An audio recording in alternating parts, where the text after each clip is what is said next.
Beautiful people, it's me, Pamela, on my YouTube. Cho, no, what's the T? Siyahlazia. The main thing, guys, in the Senzo Mewa case is that state's time is done, but state is gonna come up with things, and defense is trying to expose them some more, and they don't understand. At some stage, guys, they were even saying, "Guti, Umakosongo was in Balu's office. Often an office in Labalu, Umakosongo." And Dubalo, you can see, good now, I actually failed to call him in as a witness, like how it happened in Gongo Kwabin. As a witness, I failed, and manje is defense young and what am I gonna do? Okay, all of them bayambuzake yonke into ke uMakhosonke.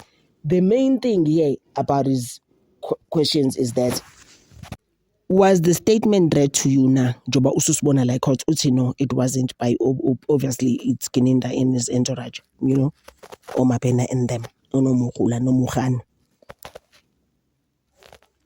Kuthe sekuyitheni umshololo when was asking ukuthi so now wawuzosayina na statement if had it been ukuthi it was read to you mhlambe ngelanguage yakho hayi angena uratha sisho ukuthini. What do you mean? The next thing ngizothi ngigweba abantu ngibagwebelisa kini. Hey uratha, you must stay at home, I'm telling you.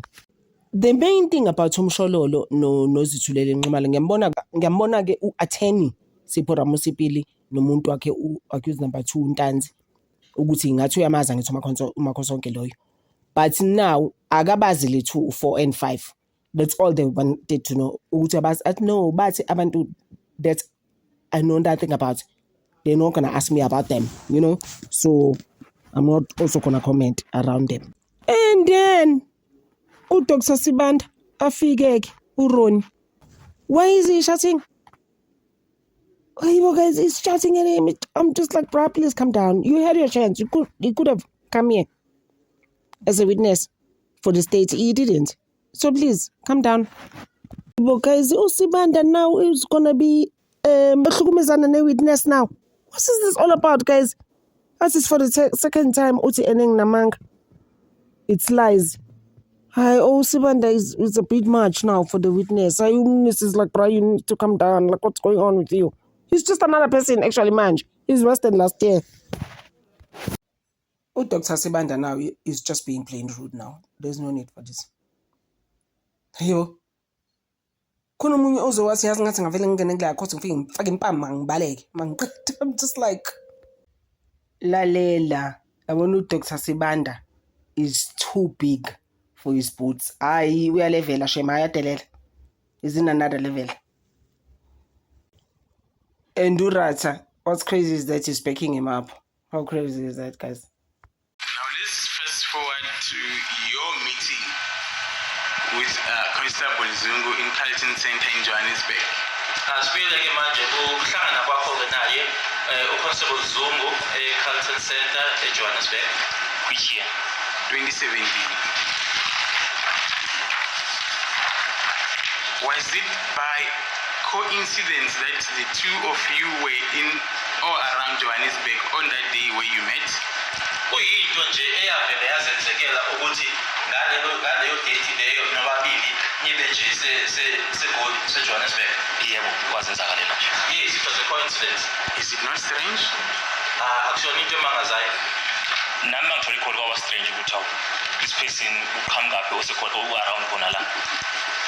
It was strange when I received the call, but where is this person? I'm receiving a call, and where is this person coming from? Did you recall exchanging telephone numbers with Constable Zungu? Ingabe uyakhumbula yini ninikezana amanamba noConstable Zungu? No. Did you inquire from him where did he get your telephone number? Ingabe wambuza yini ukuthi inamba yakho yocingo wayithola kuphi? No.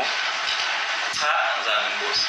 Now let's then fast forward. Now you arrive at Fosloras in the company of Constable Zungu.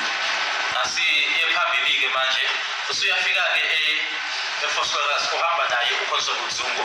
Angisakhuluma ngo-2017. Talking about 2017, sir. Yeah, okay, yes, afika. And then you met accused number 1. Nahlangana naye-ke umsola wokuqala. case. Did you greet him? Wambingelela. Ngoba ngathi mina sinenhlanhla nangumuzi then ngambiza weze emotweni then sabe sakhona ukubingelela emotweni sami ngambingelela. I said that we are fortunate that here is Muzi. I then called him, he came to the vehicle, and then I greeted him. And then where was Constable Zungu at that stage? Ngaleso sikhathi leso Constable Zungu wayekuphi nendawo? Wayekhona emotweni nguye wayidrayiva. He was in the vehicle, he was the driver. And then what did Constable Zungu say to you? Yini awayisho kuwena uConstable Zungu? No, Constable Zungu ayikho into ayisho kimi ngaphandle ukuthi mina ngabuza uGwabeni kumuzi communicate naye mina lapha. There's nothing that Constable Zungu said to me. The only thing I did was to inquire about Gwabeni's whereabouts from prison. And then did accused number one eventually get into the motor vehicle of Constable Zungu? Ingabe umsolo wokuqala wangena yini emotweni? Imoto eshayelwa uyena Constable Zungu. Yebo wangena wayehamba naye. Yes, he got into the vehicle together with the person in whose company he was in. Was there any conversation between the occupants of the vehicle? Ingaba kwaba khona-ke ukuxoxisana noma ukukhuluma-ke kubantu laba ababephakathi emotweni? Ngicabanga ngisakukhumbula wawayibuza uGwabeni then athi uGwabeni usasebhayisikilini then masenyuka sahlangana naye uGwabeni ehlala ngebhayisikili then wavela umuzi ewindini emshawuta emtsheni ukuthi unama-visit. What I can recall is it was just the inquiry about Gwabeni, and then Muzi then informed us that Gwabeni was still busy on his bicycle and was at that's when we then encountered Gwabeni, and Muzi peeped through the window and told Gwabeni that he had visitors. Did you then introduce Constable Zungu to accused number one? Ingabe wena wam-introduce Constable Zungu ku-accused number one? Ngendlela kwenzeka ngayo bona bebazana back then. Thank you, Mr. So Zungu. according to how it happened, they knew each other from back then. Prior to that day. Ngaphambi kwalelo suku lelo. Back then it means prior to that day. Ngaphambi kwalelo suku lelo nanisemotweni ngalo. Yebo ngasho babazana dala emakhaya besakhula bakhule bonke vele ukuzwe usizwe ukhulele ehlala kumkhulu ekhaya then uhambe angazi ukuthi uhambe nini mhlawumbe noma u-98 lowo noma kunini. Yes, because they grew up together back home. Sizwe, that is now Zwe, grew up in grandfather's house, and he left at some stage. I'm not certain whether it was in 98 when he left. Well done, Mr. Zungu. Accused number one told his court that on that day he did not know Constable Zungu in toto. I'm quoting Mr. Ramasipedi, just on that in toto. Kwenzeka hle-ke nomzana uZungu ngoba-ke ubufakazi bakhe abethulile la kule nkantolo yomsolo wokuqala uthe ngalelo langa lelo kwawokuqala ehlangana naye-ke wayengamazi uConstable Zungu eqala uhlangana naye.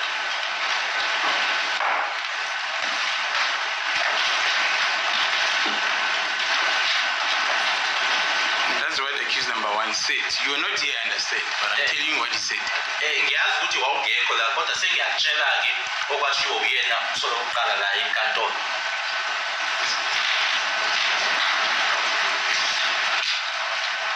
Sorry, that number one is on the 17th? In the year 2017, my lord, he did not know accused number Constable Zungu, my apologies. In the year 2017? 17. He only got to know him in 2019. Yeah, only got to know him in 2019. in 2019, yeah. Ukuthi-ke wayengamazi ngo-2017 uConstable Zungu, uqale ukumazi noma waqala ukumazi ngo-2019.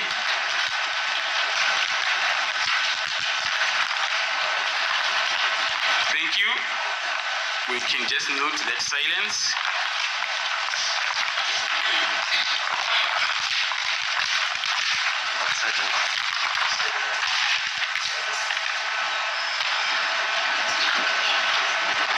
Can I move on? I don't understand, sir. I don't think it is proper for the state to say that we can now note that objection without inviting the witness to comment on the question that has been asked.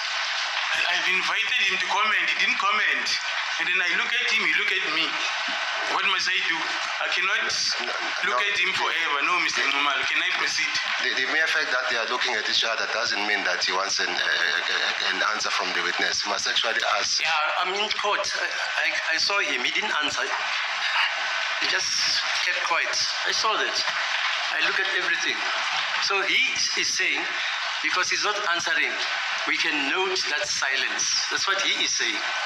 Procedurally, my lord. Don't tell me about procedure. If the court is not I've made a ruling. I saw that. Procedurally, Don't tell me about procedure. If he has got any comment. Silence No, doesn't- don't tell me about any comment. I am saying a question was asked of Mr. Yes, Mkosankene, yes.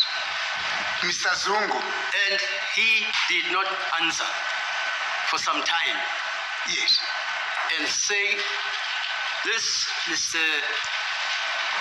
Sibanda. Yes, then says, because he's not immediately responding, he, as a person who's asking the question, he notes the silence. That's all there is about.